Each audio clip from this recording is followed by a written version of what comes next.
I used to think health and fitness was just working out and eating healthy food until I put on 75 pounds on purpose.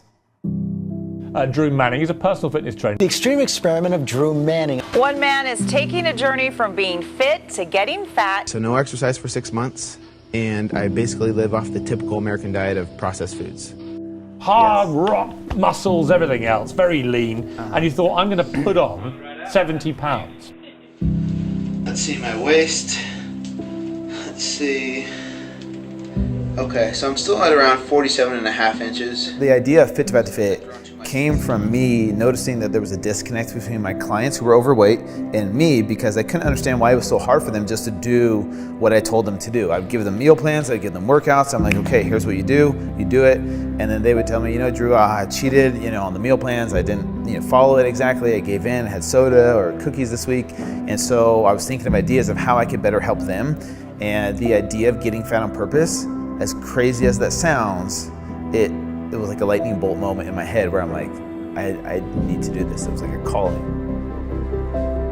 The hardest parts of this journey were more so on the mental and emotional side. So physically, I knew I was gonna get fat. I knew I was gonna get man boobs and a big gut. What I wasn't prepared for was how this was gonna affect me mentally and emotionally. And here's the thing, when you grow up your entire life in shape, part of your identity is based on what your body looks like. So if you're always in shape your entire life, that's kind of who you are, right? And so once I lost that, once I put on the fat, I kind of freaked out and I didn't know who I was. So I would go out in public and feel so uncomfortable and so self-conscious, and I would want to go up to complete strangers and tell them like, hey, I'm not really overweight, here's my before picture, go to this website, this isn't really me, this is just an experiment I'm doing.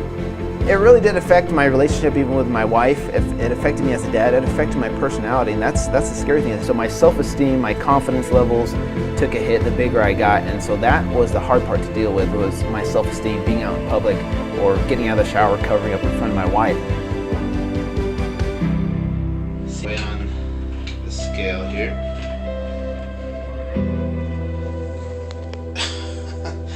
269. Your insulin was way high. This is your liver ultrasound you did. And you, sir, have a large fatty liver. Really? You might, I know you don't drink, but you should have been drinking the last 30 years because you have the same liver. You gotta change your lifestyle. There is no pill for it. Yeah. There is no pill for it. Okay. And some other stuff in it.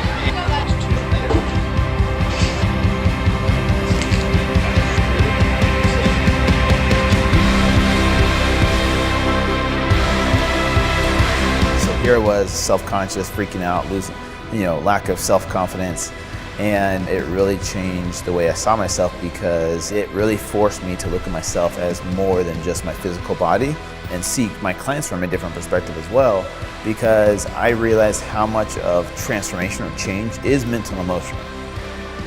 They don't look at themselves and they don't realize what they have to change on the inside first. Their relationship with food, their emotional connection to food, why they can't be consistent with their workouts or their diet. People got to dig deep, go back to their childhood sometimes. Sometimes it's trauma, sometimes it's abuse. It's not easy to overcome.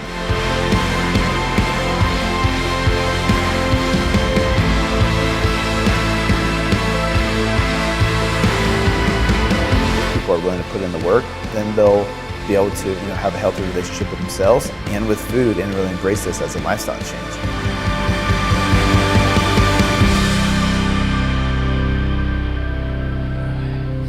I used to think health and fitness was just working out and eating healthy food, but that couldn't be farther from the truth.